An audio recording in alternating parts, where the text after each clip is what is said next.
Vamos falar com Deus. Senhor, nosso Deus e Pai Celestial, aqui estamos, ó Deus, mais uma vez nesta manhã, neste dia que o Senhor nos separou. Nós pedimos, ó Deus, graça que possamos compreender e receber tudo aquilo que o Senhor preparou para nós neste dia.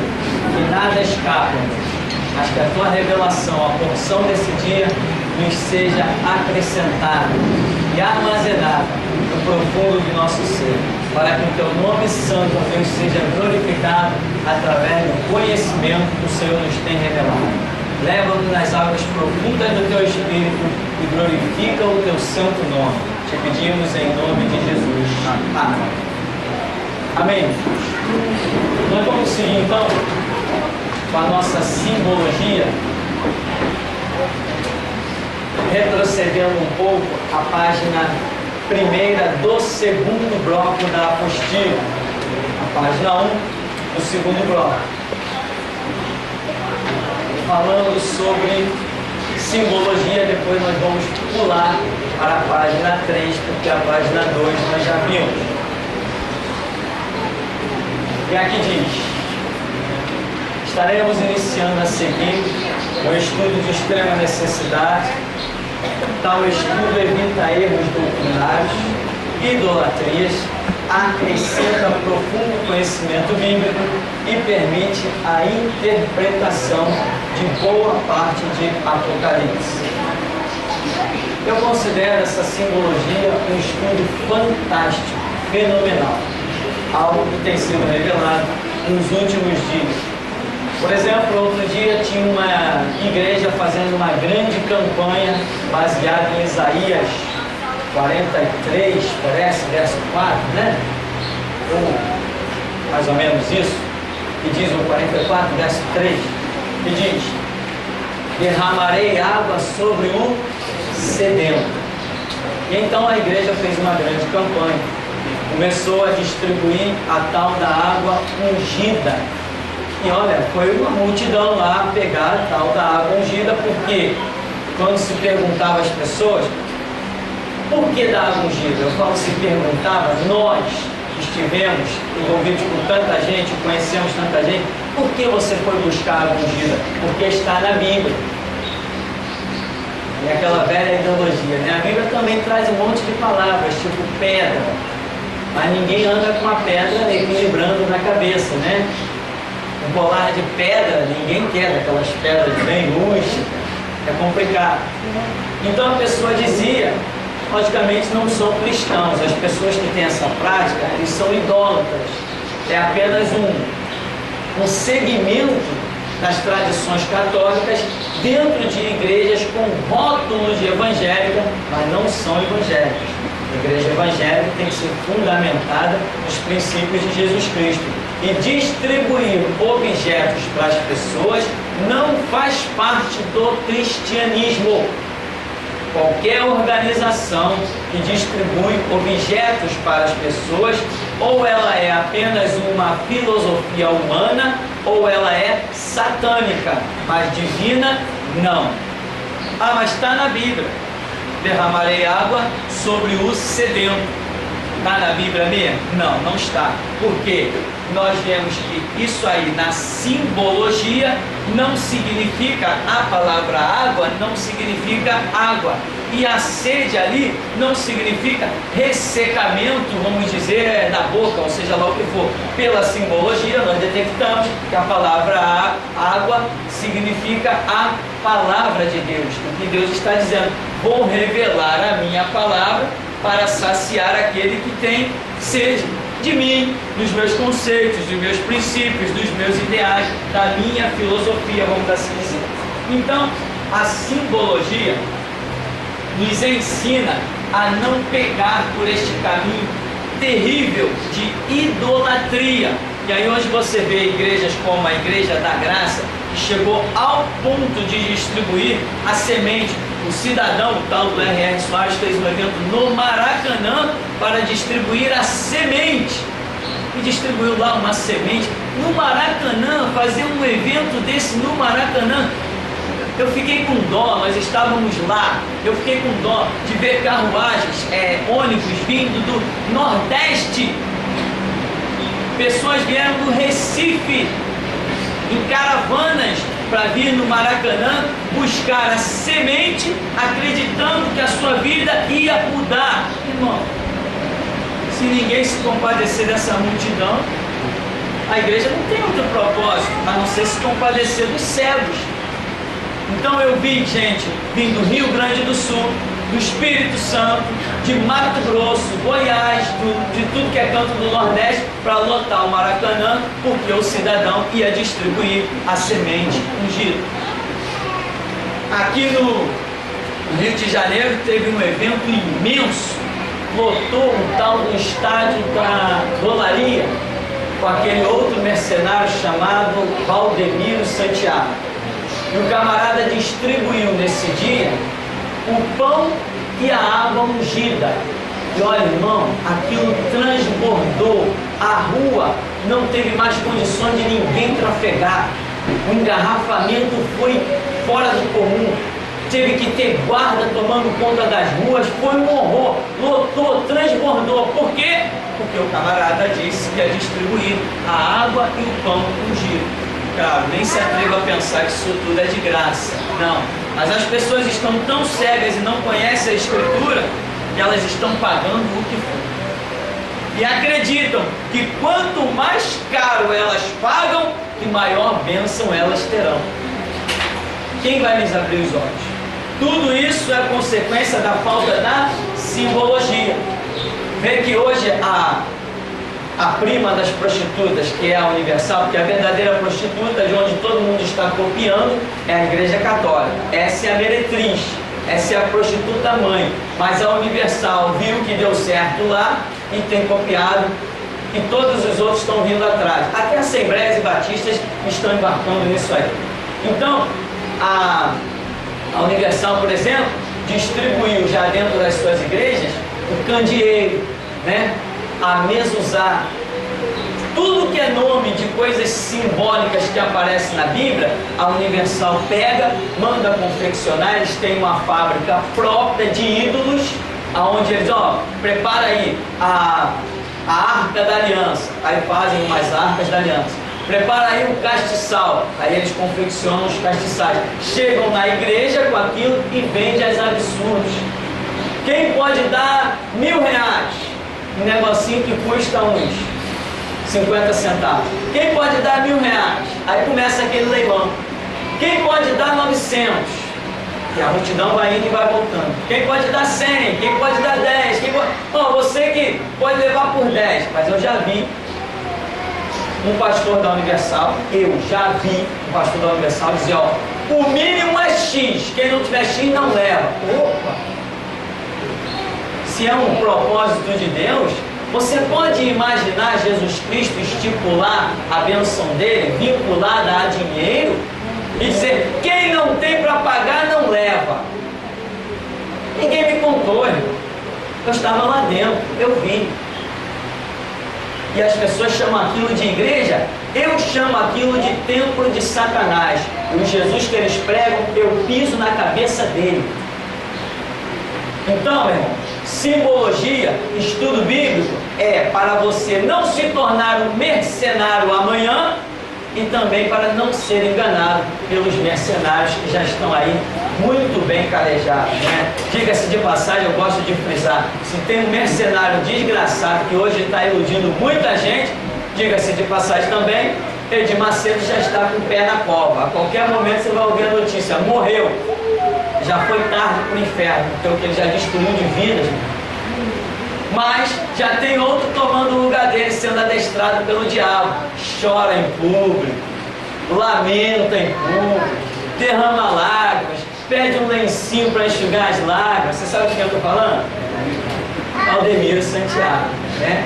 Aquele ali está sendo adestrado por Satanás para tomar o lugar de Edir Macedo. Mas eu ainda tenho alguns anos de fé.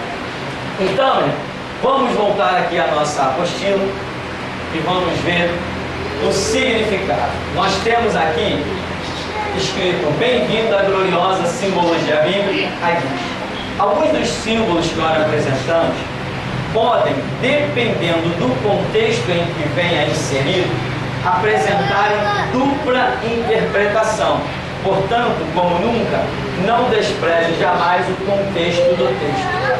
O Evangelho, conforme a visão de Ezequiel 1, do verso 1 ao 14, e conforme o texto histórico, pode ser visto da seguinte maneira. Você sabe aquela visão de Ezequiel, capítulo 1, em que ele vê os seres, em que ele diz os querubins, né, que tinham 4 rostos. Eles virava para um lado, era rosto de homem, para o outro, rosto de bezerra, para o outro, rosto de leão, e para o outro, rosto de águia.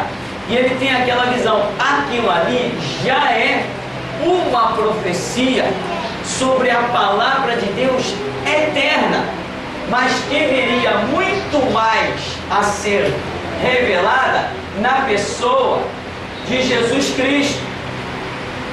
Como Paulo diz, o mistério do Evangelho que esteve oculto em tempos antigos, mas agora revelado, né? E que o diabo luta para que as pessoas não compreendam a revelação do Evangelho, que é a glória de Deus em Cristo Jesus. Então, quando Ezequiel, no capítulo 1, ele tem aquela visão, vou botar na ordem que nós temos aqui, ele tem a visão do leão, do rosto de leão, ele tem a visão do rosto de boi, ou bezerra, tem a visão do rosto de homem e tem a visão do rosto de águia. Na verdade, esta é a palavra de Deus eterna. Em todo o tempo, presta atenção, em todo o tempo, desde que Deus colocou um homem sobre a terra e deu estatutos para ele, desde o princípio, desde Adão, o primeiro homem sobre a terra, né? Embora dizem aí, houve a existência de uma raça pré-adâmica. Eu não sou louco de falar o que a Bíblia não fala. Eu vou continuar com o que a Bíblia diz. Para mim, o primeiro homem que pôs sobre a terra foi Adão. Então, desde aquele tempo em que Deus começa a dar estatuto para o homem, esse caráter do leão, do boi, do homem e da águia já está inserido em toda a palavra de Deus. Só que à medida que as coisas vão se passando, Deus vai revelando cada vez mais e mais coisas. Por exemplo, a nação de Israel, antes de ir cativa para o Egito, seguia conceitos de Deus, não seguia? Mas quando a nação de Israel sai do Egito, Moisés chega de volta ao Monte Sinai, Deus acrescentou coisas, não acrescentou? As tábuas dos mandamentos. Antes a nação de Israel não tinha aquelas tábuas. Mais para frente, Deus foi e revelou outras coisas no ministério de Josué. Depois Deus vem e começa a dar outras coisas através dos profetas que não tinha dado a Moisés. Por exemplo, cuidar da causa da viúva, cuidar da causa dos órfãos, a lei do levirato, coisas que Deus não tinha dado lá no Monte Sinai a Moisés, foi dando depois ao decorrer da história. Aquela lei da terra, aquilo não está nos 10 mandamentos, que eles deveriam cultivar a terra tantos anos, deixar a terra descansar para depois cultivar, não misturar 2 sementes diferentes na mesma terra. Isso não faz parte dos 10 mandamentos. Ou seja, ao longo da história, Deus vai acrescentando as suas profundas revelações, à medida que Ele, na sua onisciência, julga necessário. Então, hoje, nós estamos vivendo a revelação mais clara do que nunca do leão, do boi, do homem e da águia. Mas não quer dizer que isto aqui não tenha estado sempre em ação no meio da humanidade. Porque Deus é o mesmo, ontem, hoje, será eternamente. Ele não muda no seu caráter, então ele não muda na sua palavra, porque a sua palavra é única. Então veja bem, leão nós temos o que? Mateus. O boi nós temos Marcos. O homem nós temos Lucas. A águia nós temos João. Então, quando Ezequiel, lá, sei lá quantas centenas de anos, viu aquilo, Deus já estava mostrando que havia algo oculto nele, que seria um dia revelado. Então, hoje nós vemos o Evangelho, composto de 4 livros. O Evangelho é um só. A revelação é uma só. Mas por que dividido em 4 livros, né? Ah, sim, deixa eu frisar. Evangelho não é o que Pedro escreveu, não é o que Paulo escreveu, não é o que João escreveu, não é o que quem quer que seja tem escrito. Evangelho é aquilo que eles testemunharam, aquilo que eles receberam de Jesus, a opinião dos evangelistas ou dos apóstolos, a interpretação deles a respeito de alguma coisa. Isto não compõe o Evangelho. Evangelho é o que Jesus Cristo disse. Isto é Evangelho, tá? Evangelho é o que Jesus disse. Jesus é o fundador da igreja. Então, as regras que Jesus Cristo dá, estas compõem o Evangelho. Ah, mas Paulo disse não sei o que das contas da ceia, e Pedro disse não sei o que. Pode entrar tudo no campo de análise, para ver o que eles entenderam da situação. Mas regra, o que Paulo disse, Pedro, Tiago, João, que qualquer homem na face da terra tenha dito ou venha a dizer, nunca será regra para a igreja de Jesus Cristo. E neste ponto, nós continuamos a ver centenas, milhares de igrejas se desviando dos conceitos de Deus. Porque hoje nós temos, inclusive, uma tal de uma igreja, uma aprendiz de meretriz, Cristo vive, né? Tal do apóstolo, doutor, PhD, doutor em divindade, não sei o que, filho de Lúcifer, qualquer coisa. O cara tem título que não acaba mais, né? Menos de servo de Deus. Ele prega isso, inclusive o quê? Que o Evangelho de Jesus Cristo é apenas uma carta histórica para os judeus. E o verdadeiro Evangelho a ser pregado no tempo da graça seria o Evangelho de Paulo. Mas Paulo não diz que tem um Evangelho. Ele apenas diz, sede meus imitadores como eu sou de Cristo. Então o próprio Paulo é discípulo do Evangelho. Jesus Cristo, quando ele chama os seus discípulos, ele diz assim, ide por todo mundo e pregai o Evangelho. E o próprio Paulo diz, se alguém pregar outro Evangelho, que seja maldito, anátema. Mas o desgraçado, condenado ao inferno, porque já tem desviado muita gente na verdade, eu não acredito que haverá salvação para ele, tem pregado exatamente isso, que o Evangelho é o de Paulo e não de Cristo. Isto é absurdo. Então, aqui quando você vê o Evangelho dividido em 4 livros, significa que existiu ali um objetivo de Deus. O Evangelho de Mateus tinha como objetivo alcançar quem? Os judeus. O de Marcos, os romanos. O de Lucas, os gregos. O de João, edificar a própria igreja. Então, o Evangelho, ele não é dividido em 4. Ele apenas traz uma revelação para alcançar 4 culturas principais que estavam no cenário daquele mundo então conhecido. Mas não é 4, não são 4 evangelhos, é apenas um evangelho. O contexto da palavra é tão rico que você pode tranquilamente elucidar pontos que atinjam a filosofia grega, pontos que edifiquem a fé da própria igreja, pontos que edifiquem o trabalho dos romanos, pontos que edifiquem a profecia dos judeus. Eu te pergunto, fé, filosofia, trabalho, profecia, qualquer povo na face do planeta Terra se enquadra em qualquer algum desses pontos. Qualquer povo. Então, o fato do Evangelho vir com este número 4 demonstra que ele tem condições de alcançar os 4 pontos cardeais norte, sul, leste, oeste, ou seja, alcançar todo o globo terrestre. Esta é a revelação dessa simbologia, do significado do Evangelho. Aí você vai ver que Mateus é um evangelho riquíssimo em citações das profecias do Antigo Testamento. Quando fala sobre Jesus, ó, Jesus nasceu de uma virgem. Isso para que se cumprisse o que foi dito pelo profeta Isaías. Eis que a virgem conceberá e dará à luz um filho. Quando Jesus é ainda uma criança de cerca de 2 anos, né, lá houve aquela matança que Herodes mandou fazer das crianças de 2 anos para baixo.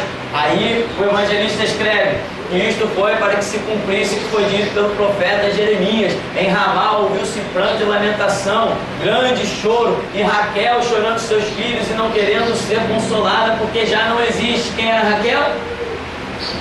Esposa de Jacó, que teve o nome trocado para Israel, de onde foi descendente todo o povo judeu. Então, você vê a preocupação, o contexto profético era mais importante para os judeus.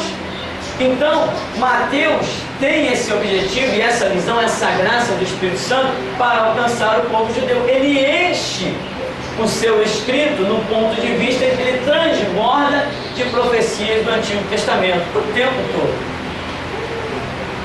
Por exemplo, Marcos, quando escreve aqui, dizem inclusive que ele estava entre os romanos. Pedro teria pregado entre os romanos e Marcos escreveu os detalhes.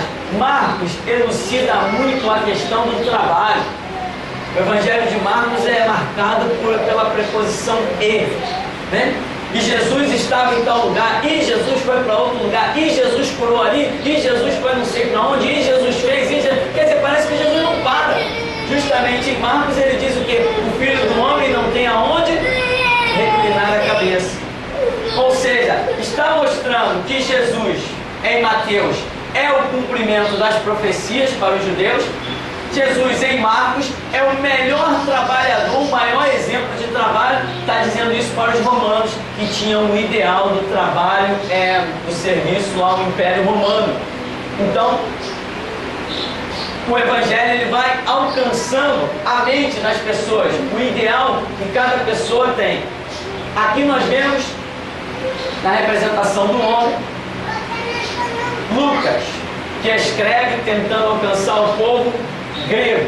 Os gregos eram aquele povo de altíssima instrução.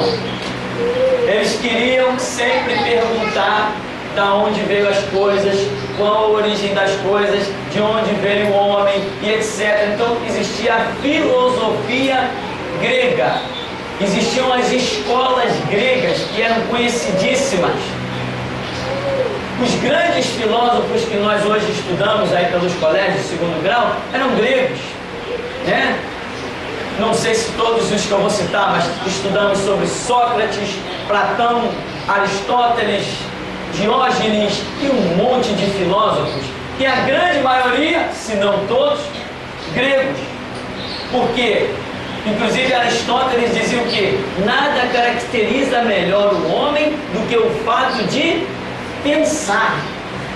Então quer dizer, quem muito pensa acaba tirando as suas conclusões, acaba recebendo entendimento. Por isso a própria Bíblia diz no Salmo 1: bem-aventurado o varão que medita de dia e de noite, será como árvore junto a ribeiro, dará o fruto na estação própria, as folhas não caem, tudo quanto quiser prosperará. Então Lucas traz uma ideologia contida nas suas narrativas poderosas, em que ele apresenta Jesus como um homem comum, descendente de Adão, mas com ideais nobres, nobilíssimos. Isso cativaria, alcançaria o povo grego, porque veriam em Jesus a resposta de muitas perguntas que eles tinham.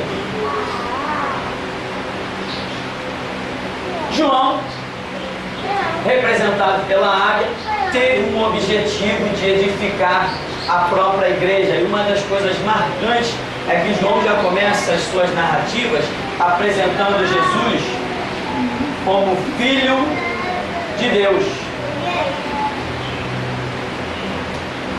uma coisa que só quem já tivesse passado por certos processos poderia compreender, que Jesus Cristo realmente era o Filho de Deus. Porque hoje, para nós dizer isso, moleza, fácil. Hoje existe um conceito que está impregnado.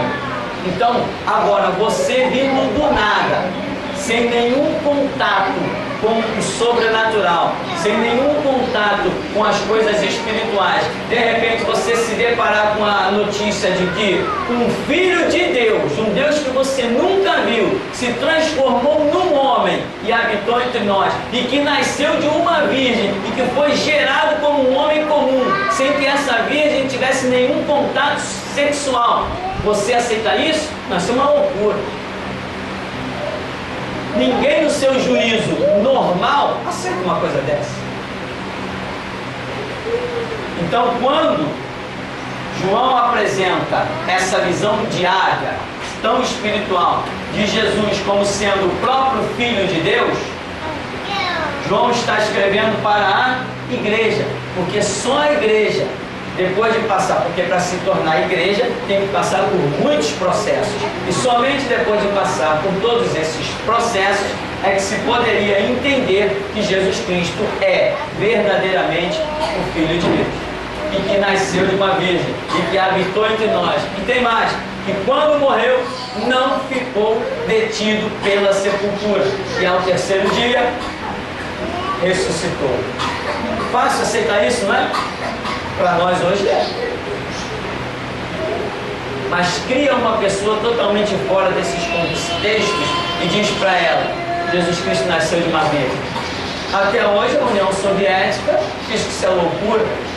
A União Soviética tem na sua faculdade aulas específicas, eu esqueci agora o nome da aula, em que eles provam cientificamente, provam para eles só, para mais ninguém, provam cientificamente que Deus não existe. Ora, se Deus não existe, como é que eu posso provar que o que não existe, não existe? Só eles provam. Eu não tenho condições de provar que alguma coisa que não existe, não existe. Loucura. Mas, aonde o diabo atua, essas loucuras acontecem, né? Já pensou eu criar uma ciência para provar que alguma coisa que não existe, não existe? É demais, né? Pois é. É assim que é na União Soviética, em alguns outros lugares. Então, essa simbologia aí demonstra que o Evangelho de Mateus foi escrito para alcançar os judeus. O Evangelho de Marcos foi escrito para alcançar os romanos. O de Lucas para alcançar os gregos. E o de João para alcançar a igreja, para edificar, melhor dizendo, a igreja, porque a igreja já foi alcançada, logicamente. Mas a representação aqui, Mateus, Marcos, Lucas e João, esses seres viventes vistos por Ezequiel, leão, boi, homem, águia, não é uma característica específica e restrita do Evangelho. O leão não compreende só as características de Mateus. O leão compreende as características de todos os outros evangelhos. O boi não compreende só as características de Marcos, ele compreende também as características de todos os outros evangelhos. O homem não compreende as características só de Lucas, mas de todos os evangelhos. A águia não compreende as características só de João, mas de todos os evangelhos. Por quê? Porque o conceito espiritual, a ideologia de Jesus Cristo, está contida em todo o Evangelho. Se alguém tivesse só o Evangelho de Mateus, isso seria o bastante para se converter? Resposta: sim, claro. Se tivesse só o de Marcos, seria o bastante para se converter? Sim. Qualquer um desses livros traz o conteúdo suficiente para entendermos que Deus é uma realidade e que Jesus Cristo é o Senhor. Então, todas as características características de um, você encontra jogado dentro de outro. Porém, com objetivo específico, elucidou pontos em que atingiu povos específicos.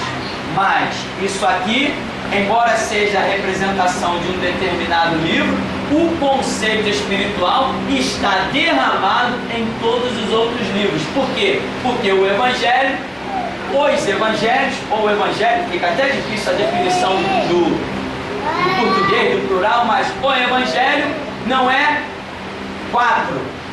O Evangelho é 1. Amém? Sendo que aqui foi escrito na visão de Mateus, o outro na visão de Marcos, o outro na visão de Lucas, o outro na visão de João. Porém, tudo na revelação de Jesus Cristo e na unção do Espírito Santo. Alguma pergunta? Não? Nem quem descobriu o Brasil, nada? Bom, aí mais pra frente, o que acontece? Eu venho dando uma explicaçãozinha, né? Mateus apresenta Jesus como descendente de Judá, daí dizer que ele é o leão da tribo de Judá. Por isso tem essa representação aí também de leão. Visto também ser o leão símbolo estampado na bandeira desta tribo. Os judeus jamais aceitariam um Messias que não fosse descendente dessa tribo, cuja genealogia não passasse por Davi. Observação: o Evangelho de Mateus é o que mais citação possui do Antigo Testamento, provando assim na pessoa do Senhor Jesus que as profecias estariam cumpridas. Marcos, visando alcançar o povo romano, no qual havia grande ideal do serviço ao Estado, apresenta Jesus como o homem que não veio para ser servido, mas para servir, em Marcos 10:45. Como servo, em Marcos não é apresentada a genealogia de Cristo. Quer dizer, o boi é exemplo de um animal de serviço, um animal de carga. Então, aqui inclusive, para demonstrar que Jesus foi um ótimo servo, nem a sua genealogia, que passaria por Davi, demonstrando que ele é descendência real, nem isso aparece, porque aquilo que está sendo enfatizado é apenas o seu atributo de servo, porque o objetivo era alcançar os romanos. Então, o que é enfatizado é o trabalho. Lucas, visando alcançar os gregos que pela filosofia buscavam o ideal do homem perfeito, apresenta Jesus como o filho do homem e remonta a sua genealogia até Adão. Fica provado que Jesus foi um homem perfeito. Então, o homem aqui, na simbologia do Evangelho de Lucas, revela o que? Inteligência. Homem é símbolo de inteligência, né? Apesar de que o homem foi à lua. Não, eu quero dizer que o homem não foi à lua, mas isso não desqualifica a inteligência do homem, né? É fraude. O homem foi à lua é fraude, é mentira. Já temos as provas de que o homem não foi à lua. Mas não importa, o homem inventou o computador. O homem constrói prédios de 80 andares. Isso é inteligência, não é? O homem é capaz de criar uma rede sem fio, transmissão de ondas. Inventa um transmissor, inventa um receptor, os rádios, a televisão, está tudo aí. O homem é capaz de inventar bobinas, sistemas que geram energia elétrica, aproveitando-se das quedas d'água. Isso tudo revela inteligência. O homem mandou sondas para Marte. O homem não foi à Lua, mas mandou sondas para Marte. Então, isso tudo revela uma inteligência. E o homem é símbolo da inteligência. Então, aqui está demonstrando a ação de Cristo como homem para alcançar os gregos, que eram realmente considerados um povo inteligentíssimo. E eu digo mais, um povo inteligente não é facilmente destruído. A cultura de um povo inteligente não se apaga com duas conversas. O Império Romano, quando dominou todos os povos das outras épocas, eles saíram aniquilando todo mundo. Mas a cultura romana, quando se chocou com a cultura grega, ela não conseguiu suplantar a cultura grega. E hoje nós estudamos nos colégios a cultura greco-romana, que foi a fusão da questão romana com a questão grega.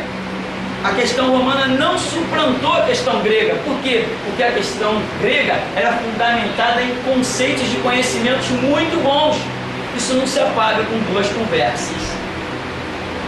Bem, aqui seguindo, João, escrito para a igreja, apresenta Jesus como Filho de Deus, o Verbo, palavra em ação, executor de Deus.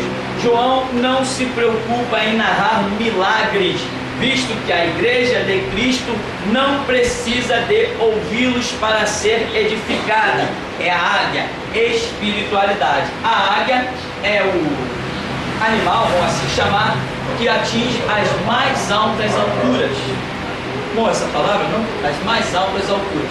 Então, isso revela, altitude revela espiritualidade. Por exemplo, já tivemos sonho aqui no ministério, que a pessoa diz assim: pastor, eu sonhei que estava sendo perseguido por um leão. Você sabe que a Bíblia também joga uma simbologia para Satanás sobre o leão, né? Pedro descreve, inclusive, dizendo que o diabo está ao nosso derredor, rugindo como leão, buscando a quem possa tragar. O leão aí entra numa representação da fúria de Satanás contra o povo de Deus. Então a pessoa diz assim: eu sonhei que um leão me perseguia, e quando eu estou fugindo desse leão, eu vejo uma torre, e eu subo nessa torre, e o leão tenta subir e não consegue. Ou seja, ele foi para o nível, saiu do solo.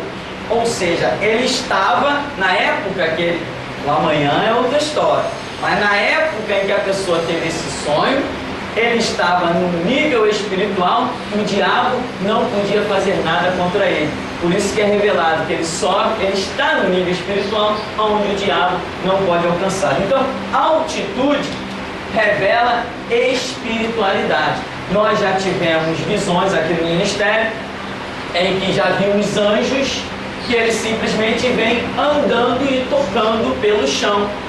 E esse anjo entrega coisas, esse anjo fala coisas, esse anjo traz símbolos nas suas vestes ou coisas segurando na sua mão, mas ele está pisando no chão. Na visão nós percebemos que o pé dele toca no chão.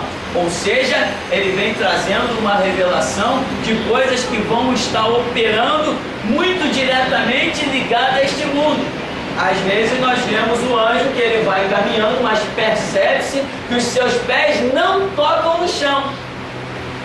Aí já é outra história. Ele vai trazer o que? Revelações, conceitos espirituais, vai revelar coisas mais profundas de um mundo espiritual, em que são coisas que vão nos edificar, vai edificar a igreja, mas que não tem nada a ver com a vitória de uma causa na justiça, não tem nada a ver com a conquista de um bem material, é uma edificação específica de coisas espirituais. Bom, então daqui concluímos simbologia de Mateus, Marcos, Lucas e João, os objetivos para os quais o livro foi escrito, inclusive esse detalhezinho aqui, olha, o que é enfatizado, a profecia, o que é enfatizado, o trabalho, o que é enfatizado, a filosofia, e aqui o que é enfatizado, a fé. Que você aceitar simplesmente como João começa logo de cara dizendo: no princípio era o Verbo, e o Verbo era Deus, e o Verbo estava com Deus.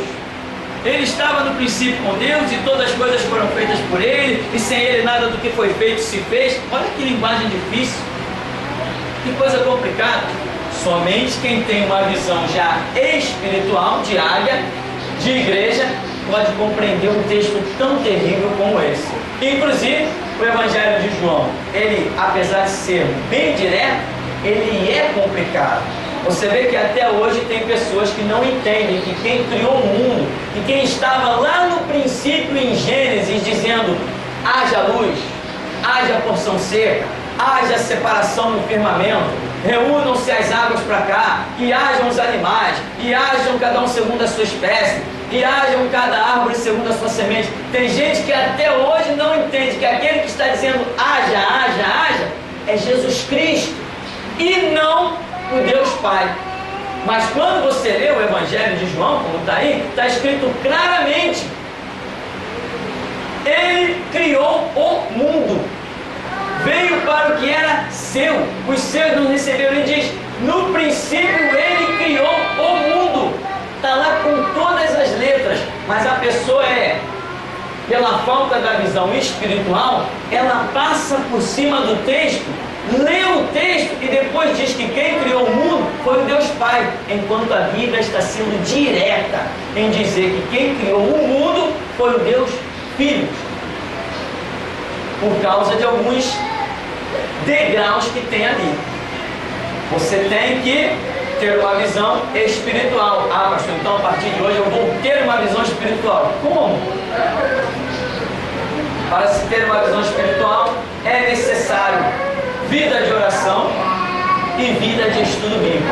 Assim nós conseguimos ter uma visão espiritual. Amém? Vamos parar um instantinho para a gente beber uma água, desligar a sauna e já já a gente